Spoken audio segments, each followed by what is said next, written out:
Assalamualaikum warahmatullahi wabarakatuh.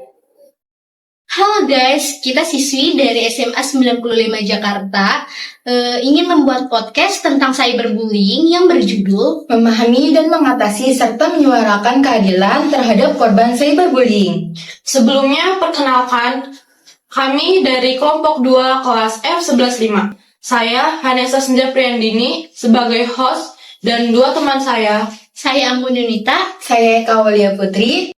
Kalian tahu nggak sih cyberbullying itu apa? Cyberbullying itu perundungan yang dilakukan di media sosial, baik dilakukan di platform chatting maupun di game. Nah, kita nggak usah berlama-lama, kita langsung panggil aja narasumber kita, yaitu Guru BK SMA Negeri 95 Jakarta, yaitu Pak Wahyu. Kepada Pak Wahyu dipersilahkan. Silakan duduk, Pak. Assalamualaikum. Waalaikumsalam. Kabar semuanya nih? Baik, Pak. Alhamdulillah.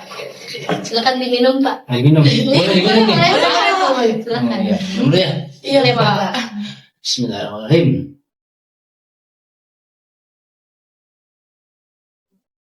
Mantap juga nih. Ayo dilanjut. Nah, kita tuh ada beberapa pertanyaan tentang cyberbullying dari teman-teman kita. Nah, yang pertama itu, apakah salah satu siswa atau siswi di sekolah SMA 95 Jakarta ini ada yang pernah menjadi korban cyberbullying? Ya, jawabannya adalah biasanya itu yang terjadi yang saya tangani adalah bully secara langsung, bukan melalui cyberbullying ya, bully secara langsung. Saya kasih contoh pada waktu itu, ya sebut sajalah namanya si Upin dan Ipin. Jadi pada waktu itu si Upin lagi jalan, kakinya diselentak sama si Ipin, sehingga kaget. Karena kaget, si Ipin secara spontan nonjok mukanya si Ipin ya kan. Seperti itulah ya. Terus dijorokin, pas dijorokin HP-nya jatuh. Pas HP-nya jatuh terjadilah pertikaian di situ. Jadi awalnya kan bullying secara langsung, bercanda. Bullying itu kan awalnya bercanda.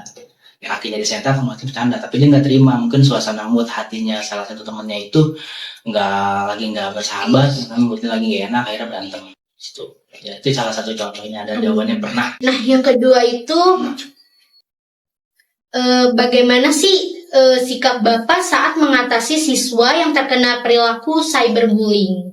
Ya, sikap saya sebagai guru artinya begini, ketika ada siswa yang dibullying, tentunya di situ pertama ada yang melapor sebagai korban. Pak, saya dibully Pak, gini. Pasti kita cross check dulu, kita analisis dulu, ya kan, kita gali permasalahannya, apa sih penyebab kamu dibullying, kemudian bentuk buliannya itu seperti kayak gimana, karena bully itu kan banyak macamnya gitu ya. Apakah bully itu mengarah pada yang dinamakan asusila, tindakan asusila, atau sudah yang termasuk tindakan kekerasan, atau hanya sebatas bully secara verbal. Jadi kita cari dulu, kita cross check dulu permasalahannya, setelah itu kita lakukan pembinaan terhadap anak tersebut, siapa-siapa saja yang terlibat bully. Dilakukan pembinaan gunanya untuk supaya kedepannya nanti tidak ada lagi anak-anak yang dibully seperti itu. Ya. Nah, untuk pertanyaan yang ketiga itu, apakah Bapak dan para guru akan melakukan sosialisasi kepada orang tua murid tentang cyberbullying ini? Ya, pastinya akan dilakukan sosialisasi kepada orang tua. Tapi sebelum dilakukan sosialisasi kepada orang tua, yang terlebih penting adalah disosialisasikan dulu kepada anak-anak muridnya dulu. Karena kan pelakunya kan di sekolah itu muridnya kan, orang tua mah di rumah gitu. Jadi anak-anaknya dulu dimantengin, diberikan sebuah pembinaan, diberikan sebuah arahan bahwa kita tidak boleh saling membuli di antara teman-teman kita, seperti itu. Kalau anaknya udah pada ngerti, insya Allah tidak ada lagi yang namanya tindakan bullying secara langsung maupun cyberbullying.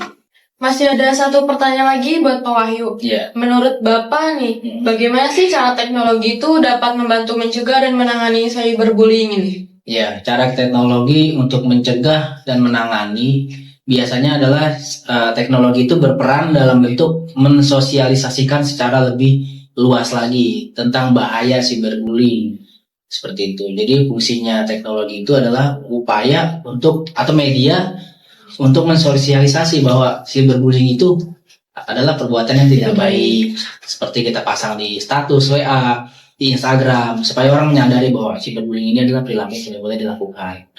Dan memang teknologi itu juga bisa dijadikan sebuah sarana untuk kita saling membuli di antara teman. Seperti itu, sering ngeledek-ledekin lah. Seperti itu ya kan. Contoh misalnya kita kan WhatsApp tuh kadang teman-teman kita yang mukanya lucu-lucu atau siapa kita jadiin stiker. Itu kan salah satu tindakan bully. Tapi bullynya di sini kategorinya masih dalam batas-batas kewajaran. Yang tidak diperbolehkan adalah bully yang bersifat sudah yang mengarah pada ranah perundungan, kemudian asusila, pelecehan seksual dan kekerasan. Itu yang harus kita tindak tegas. Seperti itu. Dan kita juga membawa salah satu korban cyberbullying yang akan kami tanyakan detail tentang bagaimana korban tersebut terkena serangan cyberbullying dan bagaimana tanggapan Pak Wahyu tentang si korban ini. Kepada korban cyberbullying, persilakan. Halo, Halo. Diminum dulu. Kalau boleh tahu namanya siapa? nama saya Arjun. Salam kenal. Dulu. Ya. Nah, saya mau nanya nih, awal mula Anda terkena cyberbullying ini gimana sih, kronologi awalnya benar-benar dari awal? Kronologi awal saya kena cyberbullying ya. Mungkin karena saya tuh nge-copy sebuah konten yang pernah dibikin oleh seseorang ya. Saya kayak nge-copy gitu. Karena saya tuh jadi saya nge-copy salah satu video dari konten kreator favorit saya. Nah, saya mencoba untuk mengikuti kayak dia. Pas sudah jadi videonya, saya upload. Ternyata banyak yang nggak suka. Kayak dampak dari Anda terkena cyberbullying ini bagaimana sih, dampak terhadap diri Anda ini setelah Anda mengetahui bahwa konten yang Anda upload ini lebih banyak hujatannya dibanding yang menyukainya? Tanggapan ya, saya agak kaget sih karena apa ya? Kok bisa ya dia bikin konten, pas saya coba niruin konten dia, saya malah kena hujat gitu loh. Yang saya terima itu bukan sebuah pujian, tapi sebuah hujatan yang dilontarkan oleh para netizen Indonesia. Bagaimana Anda mengelola perasaan marah atau sedih yang mungkin timbul akibat pengalaman ini? Paling saya yang komen kayak ngajak jelekin atau ya apa gitu ya yang menjelekan di komentar video saya tuh paling saya hide sih biar nggak makin parah. Tadinya tuh saya biarin, cuman karena dibiarin jadi banyak tuh yang nge-spam saya dijelekin, diapain gitu. Ya udah saya hide aja biar disembunyiin sama platform tersebut. Setelah kejadian ini, apakah Anda mencoba untuk menghindari media sosial atau platform online tertentu setelah mengalami cyberbullying ini?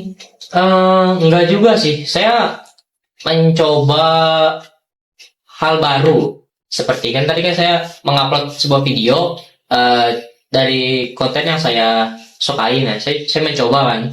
Nah, karena dihujat, saya mencoba hal yang baru saya bikin yang beda lah. Saya coba dan ternyata di situ hujatannya nggak terlalu banyak dari video pertama yang saya buat. Jadi aman sih. Jadi nggak menghindari sih. Saya cuman mencoba yang baru lah.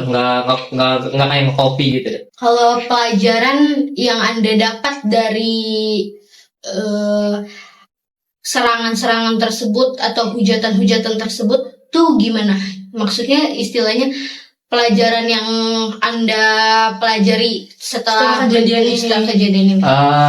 Pelajaran yang bisa saya ambil, jangan pernah nge-copy paste konten seseorang tanpa seizin konten kreator tersebut. Nah, Gimana tanggapan Bapak terhadap korban?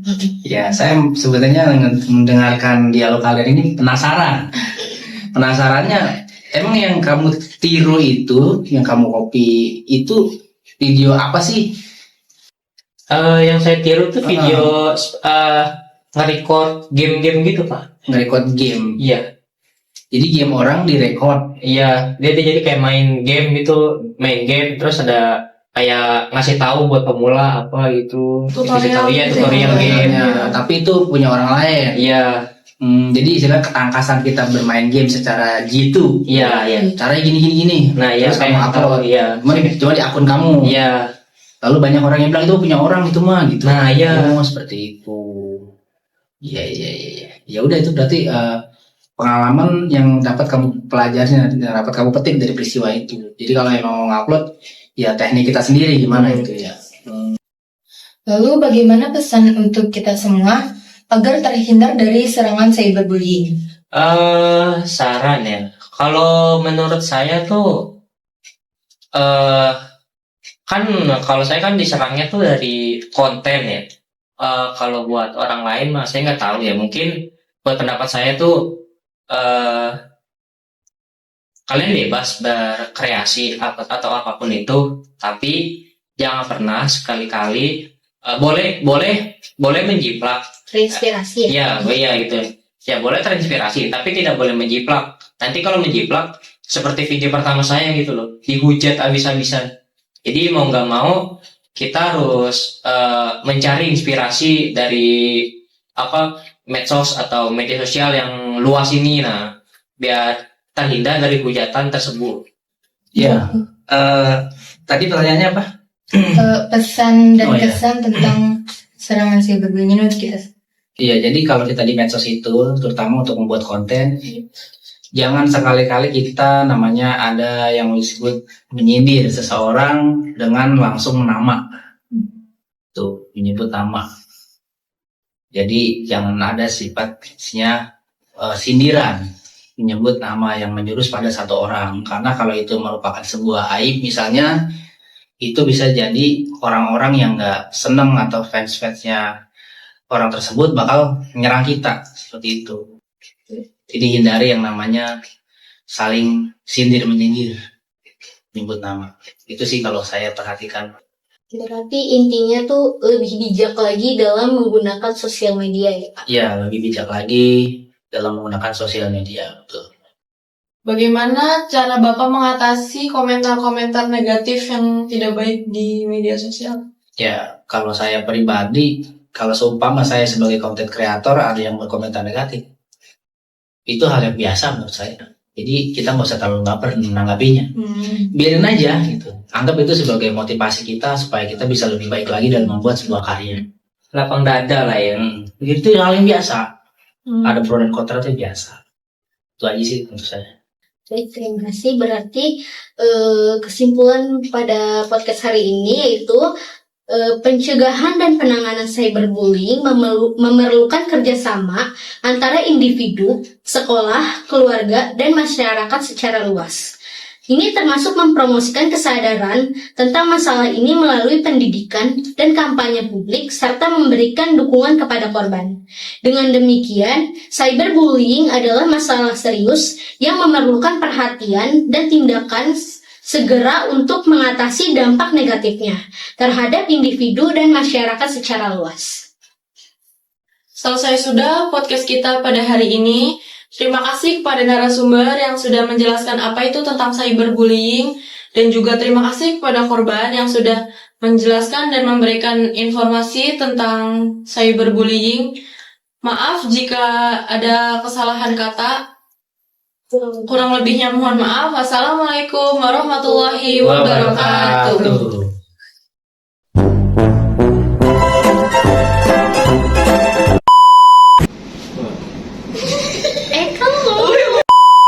Serta menyuarakan keadilan terhadap korban. Taruh. Stop. Untuk yang mendengarkan podcast kita. Out kali ya? Taruh. Nggak usah. Emang rancu gak didengarnya? Selamat pagi, siang, dan malam.